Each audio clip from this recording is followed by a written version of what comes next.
আসসালামু আলাইকুম। অনিরো ইউনিভার্সের এ পর্বে আমরা হযরত লূত আলাইহিস সালাম এর সম্পর্কে বিস্তারিত জানব। হযরত লূত আলাইহিস সালাম ছিলেন হযরত ইব্রাহিম আলাইহিস সালামের ভাতিজা। চাচার সাথে তিনিও জন্মভূমি বাবেল শহর থেকে হিজরত করে বায়তুল মুকাদ্দাসের অদূরে কেনানে চলে আসেন।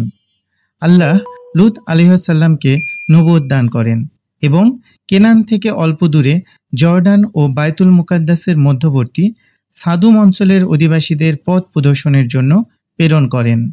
এ এলাকায় সাদুম, আমুরা, দুমা, সাবাহ ও সাওয়াহ নামে বড় বড় 5টি শহর ছিল। কুরআন মজিদ বিভিন্ন স্থানে এদের সমষ্টিকে মুতাফিকা বা মুতাফিকাত শব্দে বর্ণনা করেছে, যার অর্থ জনপদ উল্টানো শহরগুলি। এই 5টি শহরের মধ্যে সাদুম ছিল সবচেয়ে বড় এবং সাদুমকেই রাজধানী মনে করা হতো। হযরত লূত আলাইহিস সালাম এখানেই অবস্থান করতেন। এখানকার ভূমি ছিল উর্বর ও শস্য শ্যামল। এখানে সর্বপ্রকার শস্য ও ফলের প্রাচুর্য ছিল। এসব ঐতিহাসিক তথ্য বিভিন্ন তাফসীর গ্রন্থে বর্ণিত হয়েছে। সাদুম সম্পর্কে সকলে একমত। বাকি শহরগুলির নাম কি, সেগুলির সংখ্যা 3টি, 4টি না 6টি, সেগুলোতে বসবাসকারী লোকজনের সংখ্যা কয় শত, কয় হাজার বা কয় লাখ ছিল, সেসব বিষয়ে মতভেদ রয়েছে। এগুলি ইসরায়েলি বর্ণনা, যা কেবল ইতিহাসের বস্তু হিসাবে গ্রহণ করা হয়। কুরআন ও হাদিসে শুধু মূল বিষয়বস্তুর বর্ণনা এসেছে, যা মানবজাতির জন্য শিক্ষণীয়। উল্লেখ্য যে লূত আলাইহিস সালাম সম্পর্কে পবিত্র কুরআনের 15টি সূরায় 87টি আয়াত বর্ণিত হয়েছে। লূত আলাইহিস সালাম এর কওম আল্লাহর ইবাদত ছেড়ে শিরক ও কুফরিতে লিপ্ত হয়েছিল। দুনিয়াবী উন্নতির চরম শিখরে উন্নীত হওয়ার কারণে তারা সীমা লঙ্ঘনকারী জাতিতে পরিণত হয়েছিল। পূর্বেকার ধ্বংসপ্রাপ্ত জাতিগুলোর ন্যায় তারা চূড়ান্ত বিলাস বাসনে গা ভাসিয়ে দিয়েছিল। অন্যায়, অনাচার ও নানাবিধ দুষ্কর্ম তাদের মজ্জাগত অভ্যাসে পরিণত হয়েছিল। এমনকি পুংমৈথন বা সমকামিতার মতো নোংরামিতে তারা লিপ্ত হয়েছিল, যা ইতিপূর্বেকার কোনো জাতির মধ্যে পরিদৃষ্ট হয়নি। জন্তু জানোয়ারের চেয়ে নিকৃষ্ট ও হঠকারী এই কওমের হেদায়েতের জন্য আল্লাহ লূত আলাইহিস সালামকে প্রেরণ করলেন।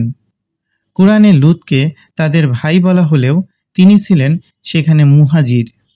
নবী ও উম্মতের সম্পর্কের কারণে তাকে তাদের ভাই বলা হয়েছে। তিনি এসে পূর্বেকার নবীগণের ন্যায় প্রথমে তাদেরকে তাওহীদের দাওয়াত দিয়ে বললেন, আমি তোমাদের জন্য বিশ্বস্ত রাসূল, অতএব তোমরা আল্লাহকে ভয় করো এবং আমার আনুগত্য করো। আমি এর জন্য তোমাদের নিকটে কোনরূপ প্রতিদান চাই না। আমার প্রতিদান তো বিশ্বপ্রভু আল্লাহ দিবেন। অতঃপর তিনি তাদের বদ অভ্যাসের প্রতি ইঙ্গিত করে বললেন, বিশ্ববাসীর মধ্যে কেন তোমরাই কেবল পুরুষদের নিকটে এসে থাকো আর তোমাদের স্ত্রীগণকে বর্জন করো, যাদেরকে তোমাদের জন্য তোমাদের পালনকর্তা সৃষ্টি করেছেন? নিঃসন্দেহে তোমরা সীমা লঙ্ঘনকারী সম্প্রদায়। জবাবে কওমের নেতারা বলল, হে লূত, যদি তুমি এসব কথাবার্তা থেকে বিরত না হও তাহলে তুমি অবশ্যই বহিষ্কৃত হবে। তিনি বললেন, আমি তোমাদের এসব কাজকে ঘৃণা করি। তিনি তাদের 3টি প্রধান নোংরামির কথা উল্লেখ করে বলেন, তোমরা এমন অশ্লীল কাজ করছো যা তোমাদের পূর্বে পৃথিবীর কেউ কখনো করেনি। তোমরা কি পুংমৈথনে লিপ্ত আছো, রাহাজানি করছো এবং নিজেদের মজলিসে প্রকাশ্যে গর্হিত কর্ম করছো? জবাবে তার সম্প্রদায় কেবল একথা বলল যে, আমাদের উপর আল্লাহর গজব নিয়ে আসো যদি তুমি সত্যবাদী হও। তিনি তখন বললেন, হে আমার পালনকর্তা, এই দুষ্কৃতিকারী সম্প্রদায়ের বিরুদ্ধে তুমি আমাকে সাহায্য করো। নিজ কওমের প্রতি হযরত লূত আলাইহিস সালাম এর দাওয়াতের ফলশ্রুতি মর্মান্তিক রূপে প্রতিভাত হয়। তারা এতই হঠকারী ও নিজেদের পাপকর্মে অন্ধ ও নির্লজ্জ ছিল যে তাদের কেবল একটাই জবাব ছিল, তুমি যে গজবের ভয় দেখাচ্ছ তা নিয়ে আসো দেখি। কিন্তু কোনো নবী স্বীয় কওমের ধ্বংস চান না, তাই তিনি সবর করেন ও তাদেরকে বারবার উপদেশ দিতে থাকেন। তখন তারা অধৈর্য হয়ে বলে যে, এদেরকে তোমাদের শহর থেকে বের করে দাও। এই লোকগুলি সর্বদা পবিত্র থাকতে চায়। তারা আল্লাহ ভীতি থেকে বেপরোয়া হয়ে অসংখ্য পাপকর্মে নিমজ্জিত হয়ে পড়ে। কুরআন তাদের 3টি প্রধান পাপকর্মের উল্লেখ করেছে: পুংমৈথন, রাহাজানি এবং প্রকাশ্য মজলিসে কুকর্ম করা। বলা বাহুল্য, সাদমবাসীদের পূর্বে পৃথিবীতে কখনো এরূপ কুকর্ম কেউ করেছে বলে শোনা যায়নি। এমনকি অতি বড় মন্দ ও নোংরা লোকদের মধ্যেও কখনো এরূপ নিকৃষ্টতম চিন্তার উদ্রেক হয়নি। উমাইয়া খলিফা ওয়ালিদ ইবনে আব্দুল মালিক বলেন, কুরআনে নূহ আলাইহিসসালামের সম্প্রদায়ের ঘটনা উল্লেখ না থাকলে আমি কল্পনাও করতে পারতাম না যে কোনো মানুষ এরূপ নোংরা কাজ করতে পারে। তাদের এই দুষ্কর্মের বিষয়টি 2টি কারণে ছিল তুলনাহীন। 1, এ কুকর্মের কোনো পূর্ব দৃষ্টান্ত ছিল না এবং এ কাজ সম্পূর্ণ নতুনভাবে তারা চালু করেছিল। 2, এ কুকর্ম তারা প্রকাশ্য মজলিসে করত, যা ছিল বেহায়াপনার চূড়ান্ত রূপ। বস্তুত মানুষ যখন দেখে যে সে কারো মুখাপেক্ষী নয়, তখন সে বেপরোয়া হয়। সাদমবাসীদের জন্য আল্লাহ স্বীয় নিয়ামত সমূহের দুয়ার খুলে দিয়েছিলেন, কিন্তু তারা তার শুকরিয়া আদায় না করে কুফরি করে এবং ধনৈশ্বর্যের নেশায় মত্ত হয়ে বিলাস ব্যসন, কাম প্রবৃত্তি ও লোভ লাসনার জালে এমনভাবে আবদ্ধ হয়ে পড়ে যে লজ্জা শরম ও ভালো মন্দের স্বভাবজাত পার্থক্য বোধটুকু তারা হারিয়ে ফেলে। তারা এমন প্রকৃতি বিরুদ্ধ নির্লজ্জ কাজে লিপ্ত হয় যা হারাম ও কবিরা গুনাহ তো বটেই, কুকুর শুকুরের মতো নিকৃষ্ট জন্তু জানোয়ারও এত নিকটবর্তী হয় না। তারা এমন বদ্ধ নেশায় মত্ত হয় যে লূত আলাইহিসসালামের উপদেশবাণী ও আল্লাহর গজবের ভীতি প্রদর্শন তাদের হৃদয়ে কোনো রেখাপাত করেনি। উল্টা তারা তাদের নবীকেই শহর থেকে বের করে দেওয়ার হুমকি দেয় এবং বলে যে, তোমার প্রতিশ্রুতি আযাব এনে দেখাও যদি তুমি সত্যবাদী হও। তখন লূত আলাইহিসসালাম বিফল মনোরথ হয়ে আল্লাহর সাহায্য কামনা করলেন, ফলে যথারীতি গজব নেমে এলো। উল্লেখ্য যে বর্তমান বিশ্বে মহামারী আকারে যে মরণ ব্যাধি এইডসের বিস্তৃতি ঘটেছে, তার মূল কারণ হল পুংমৈথন, পায়ুমৈথন ও সমকামিতা। ইসলামী শরিয়াতে এই কুকর্মের একমাত্র শাস্তি হল উভয়ের মৃত্যুদণ্ড। রাসূলুল্লাহ সাল্লাল্লাহু আলাইহি সাল্লাম বলেন, অভিশপ্ত ওই ব্যক্তি যে লূতের কওমের মতো কুকর্ম করে। অন্যত্র তিনি বলেন, আল্লাহ তাআলা ওই ব্যক্তির প্রতি ফিরে তাকাবেন না যে ব্যক্তি কোনো পুরুষ বা নারীর মলদ্বারে মৈথুন করে। তিনি বলেন, আমি আমার উম্মতের জন্য সবচেয়ে ক্ষতিকর হিসাবে ভয় পাই লূত জাতির কুকর্মের। এইডসের আতঙ্কে ভয়ার্ত মানবজাতি শেষ নবীর উক্ত বাণীগুলির প্রতি দৃষ্টি দিবে কি? আল্লাহর হুকুমে কয়েকজন ফেরেশতা মানুষের রূপ ধারণ করে প্রথমে হযরত ইব্রাহিমের বাড়িতে পদার্পণ করলেন। তিনি তাদেরকে মেহমানদারির জন্য একটা আস্ত বাছুর গরু জবেহ করে ভুনা করে তাদের সামনে পরিবেশন করলেন, কিন্তু তারা তাতে হাত দিলেন না। এতে ইব্রাহিম আলাইহিসসালাম ভয় পেয়ে গেলেন, কেননা এটা ওই সময়কার দস্যু ডাকাতদেরই স্বভাব ছিল যে তারা যে বাড়িতে ডাকাতি করত বা যাকে খুন করতে চাইত তার বাড়িতে খেত না। ফেরেশতাগণ নবীকে অভয় দিয়ে নিজেদের পরিচয় দিয়ে বললেন, আমরা এসেছি অমুক একটি শহরগুলি ধ্বংস করে দিতে। ইব্রাহিম এ কথা শুনে তাদের সাথে তর্ক জুড়ে দিলেন এবং বললেন, সেখানে যে লূত আছে। তারা বললেন, সেখানে কারা আছে আমরা তা ভালোভাবেই জানি। আমরা অবশ্যই তাকে ও তার পরিবারকে রক্ষা করব, তবে তার স্ত্রী ব্যতীত। সে ধ্বংসপ্রাপ্তদের অন্তর্ভুক্ত হবে। অতঃপর তারা ইব্রাহিম দম্পতিকে ইসাকের জন্মের সুসংবাদ শোনালেন। বিবি সারা ছিলেন নিঃসন্তান। অতি বৃদ্ধ বয়সে এই সময় তাকে হযরত ইসাকের জন্মের সুসংবাদ দেওয়া হয়। শুধু তাই নয়, ইসাকের পরে তার ঔরসে যে ইয়াকুবের জন্ম হবে সেটাও জানিয়ে দেওয়া হলো।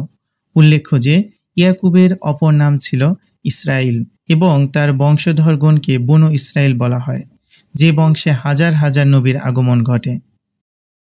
কেনানে ইব্রাহিম আলাইহিসসালামের নিকট থেকে বিদায় হয়ে ফেরেশতাগণ সাদম নগরীতে লূত আলাইহিসসালামের গৃহে উপস্থিত হলেন।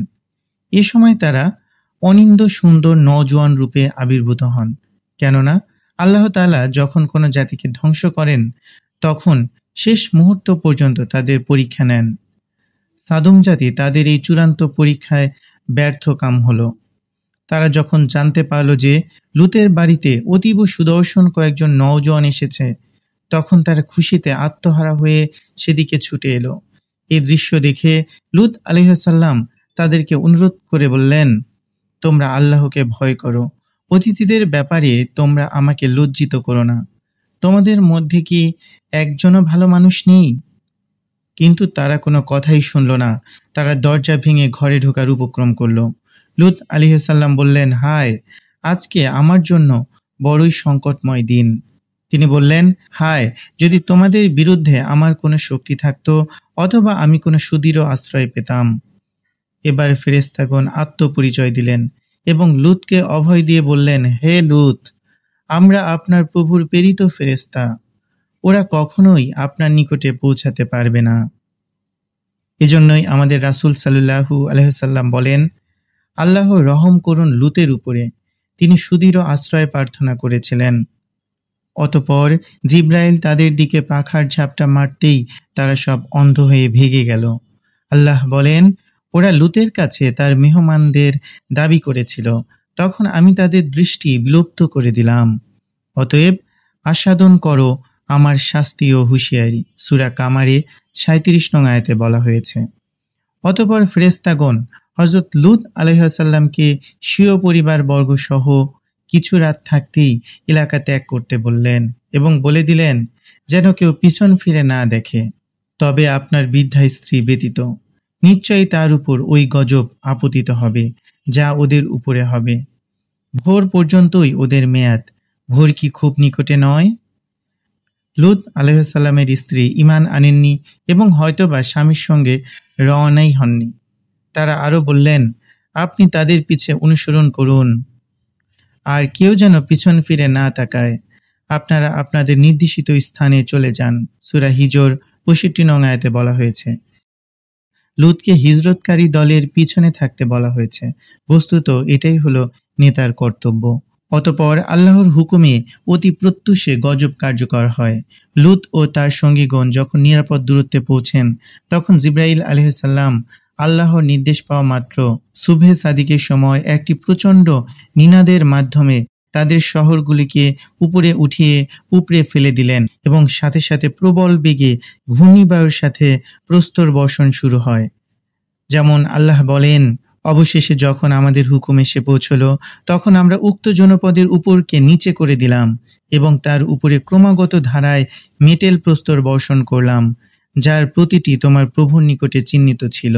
আর এই ধ্বংসস্থলটি চালেমদের থেকে বেশি দূরে নয়। সূরা হুদ ৮২ থেকে ৮৩ নং আয়াতে বলা হয়েছে। এটা ছিল তাদের কুকর্মের সাথে সামঞ্জস্যশীল শাস্তি, কেননা তারা যেমন আল্লাহর আইন ও প্রকৃতির বিধানকে উল্টিয়েছিল, অর্থাৎ স্ত্রী সঙ্গ বাদ দিয়ে মানুষের স্বভাব বিরুদ্ধভাবে পুংমৈথুনে ও সমকামিতায় লিপ্ত হয়েছিল, ঠিক তেমনি তাদেরকে মাটি উল্টিয়ে উপর করে শাস্তি দেওয়া হলো। তবে লূত আলাইহিসসালামের স্ত্রীর ঘটনাকে কোথাও কোথাও এভাবে ব্যাখ্যা করা হয়েছে। হযরত লূত আলাইহিসসালামের স্ত্রী, যাকে ইসলামী ঐতিহ্যে ওয়াহিলা বা ওয়াফিরা নামে উল্লেখ করা হয়, তার জীবনে এক করুণ পরিণতি ঘটেছিল, কারণ তিনি তার স্বামী লূত আলাইহিসসালামের বার্তা গ্রহণ করেননি এবং তিনি নৈতিকতাহীন জাতির পক্ষেই ছিলেন। তিনি সরাসরি তাদের পাপাচারে লিপ্ত না হলেও তাদের কাজকে সমর্থন করতেন এবং কখনো কখনো গোপনে লূত আলাইহিসসালামের বিরুদ্ধে ষড়যন্ত্র করতেন। যখন আল্লাহর পক্ষ থেকে শাস্তি নির্ধারিত হলো, তখন ফেরেশতারা লূত আলাইহিসসালাম ও তার অনুসারীদের নির্দেশ দিলেন শহর ত্যাগ করতে এবং পেছনে না তাকাতে, কিন্তু তার স্ত্রী আদেশ অমান্য করে পেছনে তাকান, সম্ভবত দুঃখবোধ বা কৌতূহলবশত। ফলে তিনি ধ্বংসপ্রাপ্তদের সঙ্গে শাস্তি ভোগ করেন এবং স্ট্যাচুতে পরিণত হয়ে যান। তার দৃষ্টান্ত দিয়ে বলা হয়েছে যে কোনো নেককার ব্যক্তির আত্মীয় হওয়া মুক্তির নিশ্চয়তা দেয় না, বরং প্রকৃত সাফল্য আসে ঈমান ও সৎকর্মের মাধ্যমে। ডক্টর জামু বলেন, তিনি পৃথিবীর বিভিন্ন স্থান থেকে বিভিন্ন আকারের ১,০০০ উল্কাপিণ্ড সংগ্রহ করেন। তন্মধ্যে সবচেয়ে বড়টির ওজন ছিল ৩৬ টন। এর মধ্যে অনেকগুলি আছে নুড়ি পাথর, যাতে গ্রানাইট ও কাঁচা অক্সাইড লৌহ মিশ্রিত। তাতে লাল বর্ণের চিহ্ন অঙ্কিত ছিল এবং ছিল তীব্র মর্মভেদী। বিস্তর গবেষণার পরে স্থির হয় যে এগুলি সেই প্রস্তর যা লুত জাতির উপরে নিক্ষিপ্ত হয়েছিল। ইতিহাস বিজ্ঞান বলে সাদুম ও আমুরার উপরে গন্ধক এর আগুন বর্ষিত হয়েছিল। হযরত লূত আলাইহিসসালাম এর নফরমান কওমের শোচনীয় পরিণতি বর্ণনা করার পর দুনিয়ার অপরাপর জাতিকে সতর্ক করার জন্য আল্লাহ পাক ইরশাদ করেন, জনপদ উল্টানো ও প্রস্তর বর্ষণে চিহ্নিত ওই ধ্বংসস্থলটি বর্তমানকালে জালেমদের থেকে খুব বেশি দূরে নয়। সূরা হুদ ৮৩ নং আয়াতে বলা হয়েছে। মক্কার কাফেরদের জন্য উক্ত ঘটনাস্থল ও ঘটনার সময়কাল খুব বেশি দূরের ছিল না। মক্কা থেকে ব্যবসায়িক সফরে সিরিয়া যাতায়াতের পথে সর্বদা সেগুলো তাদের চোখে পড়ত, কিন্তু তা থেকে তারা শিক্ষা গ্রহণ করত না, বরং শেষ নবী মুহাম্মদ সাল্লাল্লাহু আলাইহি সাল্লামকে অবিশ্বাস করত ও তাকে অমানুষিক কষ্ট দিত। আনাস রাদিয়াল্লাহু আনহু হতে বর্ণিত, রাসূলুল্লাহ সাল্লাল্লাহু আলাইহি সাল্লাম ইরশাদ করেন, যখন আমার উম্মত ৫টি বিষয়কে হালাল করে নেবে, তখন তাদের উপর ধ্বংস নেমে আসবে। ১. যখন পরস্পরে অভিসম্পাত ব্যাপক হবে। ২. যখন তারা মদ্যপান করবে। ৩. রেশমের কাপড় পরিধান করবে। ৪. গায়িকা নর্তকী গ্রহণ করবে। ৫. পুরুষ পুরুষে ও নারী নারীতে সমকামিতা করবে।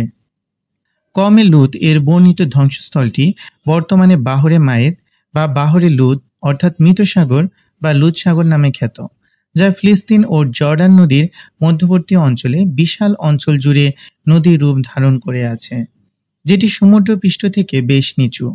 এর পানিতে তৈল জাতীয় পদার্থ বেশি। এতে কোনো মাছ, ব্যাঙ, এমনকি কোনো জলজ প্রাণী বেঁচে থাকতে পারে না। এ কারণেই একে মৃত সাগর বা মরুসাগর বলা হয়। সাদম উপসাগর বেষ্টক এলাকায় এক প্রকার অপরিচিত বৃক্ষ ও উদ্ভিদের বীজ পাওয়া যায়। সেগুলো মাটির স্তরে স্তরে সমাধিস্থ হয়ে আছে। সেখানে শ্যামল তাজা উদ্ভিদ পাওয়া যায়, যার ফল কাটলে তার মধ্যে পাওয়া যায় ধূলিবালি ও ছাই।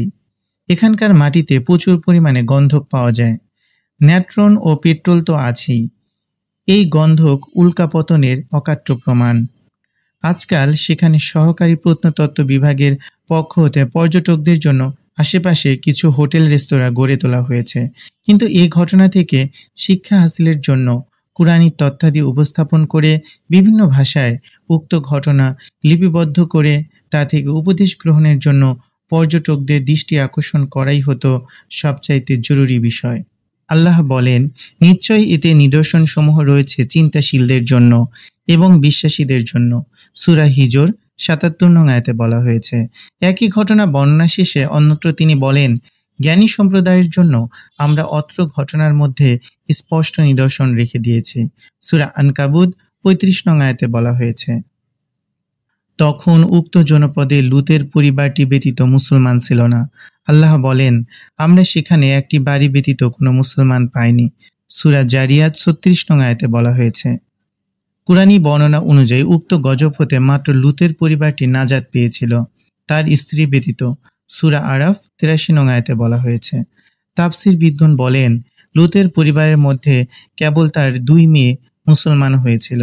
তবে লূতের কওমের নেতারা লূতকে সমাজ থেকে বের করে দেওয়ার যে হুমকি দেয়, সেখানে তারা বহুবচন ব্যবহার করে বলেছিল, এদেরকে তোমাদের শহর থেকে বের করে দাও, কেননা এই লোকগুলি সর্বদা পবিত্র থাকতে চায়। সূরা আরাফ ৮২ নং এবং নমল ৫৬ নং আয়াতে বর্ণিত আছে। এজন্যই শহর থেকে বের হবার সময় আল্লাহ লূতকে সবার পিছনে থাকতে বলেন। সূরা হিজর ৬৫ নং আয়াতে বলা হয়েছে। অন্যত্র বলা হয়েছে, অতঃপর আমরা তাকে ও তার পরিবার সবাইকে নাজাত দিলাম। সূরা শুআরা ১৭০ নং আয়াতে বলা হয়েছে। এখানে সবাইকে শব্দের মধ্যে ইঙ্গিত পাওয়া যায় যে ঈমানদার গণের সংখ্যা বেশ কিছু ছিল। অতএব এখানে লূতের পরিবার বলতে লূতের দাওয়াত কবুলকারী ঈমানদার গণকে সম্মিলিতভাবে আহলে ঈমান বা একটি ঈমানদার পরিবার গণ্য করা যেতে পারে। তবে প্রকৃত ঘটনা যেটাই হোক না কেন, কেবলমাত্র নবীর অবাধ্যতা করলেই আল্লাহর গজব আসাটা অবশ্যম্ভাবী। তার উপরে কেউ ঈমান আনুক বা না আনুক, হাদিসে এসেছে কিয়ামতের দিন অনেক নবীর একজন উম্মত থাকবে না। এখানে লক্ষণীয় যে নবী পত্নী হয়েও লুতের স্ত্রী গজব থেকে রেহাই পাননি। আল্লাহ নূহ পত্নী ও লুত পত্নীকে কিয়ামতের দিন বলবেন, যাও জাহান্নামীদের সাথে জাহান্নামে চলে যাও। সূরা তাহরিম আয়াত 10-এ বর্ণিত রয়েছে। লূত আলাইহিস সালামের জীবনী থেকে শিক্ষণীয় যে বিষয়গুলো রয়েছে: 1. বান্দার প্রতিটি ভালো কিংবা মন্দ কর্ম আল্লাহর সরাসরি দৃষ্টিতে রয়েছে। বান্দার সৎকর্মে তিনি খুশি হন ও মন্দ কর্মে নাখোশ হন। 2. নবী কিংবা সংস্কারক পাঠিয়ে উপদেশ না দেওয়া পর্যন্ত আল্লাহ কোনো অবাধ্য কওমকে ধ্বংসকারী আযাবে গ্রেপ্তার করেন না। 3. কওমের নেতারা ও ধনিক শ্রেণী প্রথমে পথভ্রষ্ট হয় ও সমাজকে বিপথে নিয়ে যায়। তারা সর্বদা পূর্বেকার রীতিনীতির দোহাই দেয় এবং তাদের হঠকারিতা ও অহংকারী কার্যকলাপের ফলেই আল্লাহর চূড়ান্ত গজব নেমে আসে। সূরা ইসরায় 16 নং আয়াত এবং জুখরুফ 23 নং আয়াতে বলা হয়েছে। অতএব নেতৃস্থানীয় ব্যক্তিদের সর্বদা দূরদর্শী ও দায়িত্বশীল ভূমিকা পালন করা আবশ্যক। 4. পুংমৈথুন বা পায়মৈথুন এমন একটি নিকৃষ্টতম স্বভাব যা আল্লাহর ক্রোধকে ত্বরান্বিত করে। ব্যক্তিগত এই কুকর্ম কেবল ব্যক্তিকেই ধ্বংস করে না, তার সমাজকে বিধ্বস্ত করে। বর্তমান এইসব এইডস আক্রান্ত বিশ্ব তার বাস্তব প্রমাণ। 5.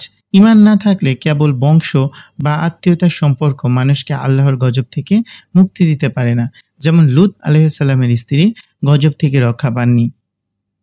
আজকের পর্বে আমরা লূত আলাইহিস সালাম এর জীবনী এবং তার সম্পর্কে বিস্তারিত জানার চেষ্টা করেছি। আশা করি আমরা নবী ও রাসূলের জীবন থেকে শিক্ষা অর্জন করব এবং আমাদের জীবনকে সুন্দরভাবে চালিত করব। সবাই ভালো থাকবেন, সুস্থ থাকবেন। আল্লাহ হাফেজ।